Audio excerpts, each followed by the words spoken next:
lumapit sa akin, "Oh, Danny, kumusta ka na?" Hindi natuwa ka? Ha? Natuwa ka? Hindi nga. Nainsulto ka. Nainsulto ka. Hindi naman nainsulto. Okay lang naman nun. Napagkamalan lang. Kung hindi ka natuwa, hindi ka rin nainsulto, ano yung feeling mo? Wala. Pinapaaway mo kami dalawa. Kasi sa akin, nangyayari talaga ito. Sa Atlantic City, paglabas ko sa hotel, alam mo na, nagkalat mga Pilipino. Akala ko, nakilala na ako. May lola na. Malayo pa lang, natala sa mata. Uy! Lalakit eh. Ang tagal-tagal ko sa Pilipinas, dito lang palang kita makikita. Mabuti na lang, dumating ka rito. Balita ko, may show kayo. Basil, mabuti na lang.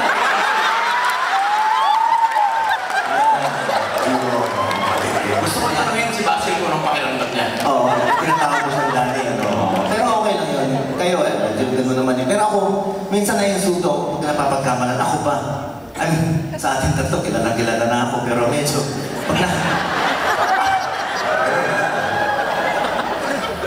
pag napapagkamalan, medyo naiinis rin ako. Katulad ganun rin. Ano? Sa Atlantic City. Naglalakad-lakad daw doon sa outlet nila eh. Mas may nakita mga grupo mga babae ito. Aga! Aga! Uy, ang kapal. Medyo. Kaya ka nasabihan aga kasi ang aga mo lumabas ng hotel.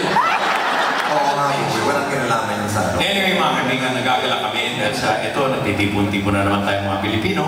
Anong favorite question ng mga Pilipino pag nakikita tayo? Ayos na ng Pilipinas. Kumusta na ang Pilipinas?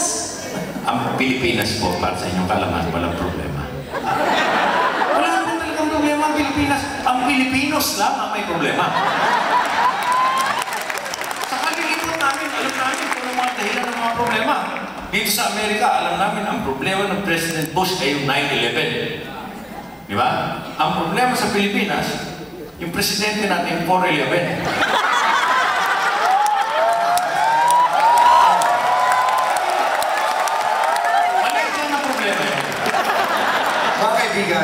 We talked to a lot of you before tonight, and as usual, maraming requests. A lot of you think that we sing only in Tagalog. Meron din kami ilang mga songs na naging popular in English. I would like to do. Paano may mga bisita tayo dito na hindi nakakaintindi ng Tagalog? Yeah, and you know, these songs are actually 25 years old. Yeah. Di ba alam, matatanda naman ang audience natin. You know, Binatagayan ba? you know how long 25 years old is? You know that? Kung 25 years ago, mga kaibigan, nasa high school ka, malamang ngayon, 25 years later, siguro tatay ka na meron kang anak sa high school. Yun. Ganun katagal yun. Ang galing mo magsukat, di ba? Oo. Alam mo mga kaibigan, kung 25 years ago, may anak ka na nasa high school. Tatay ka na. Oo. Malamang ngayon, lolo ka na, na may apo na nasa high school. Di ba? Oo.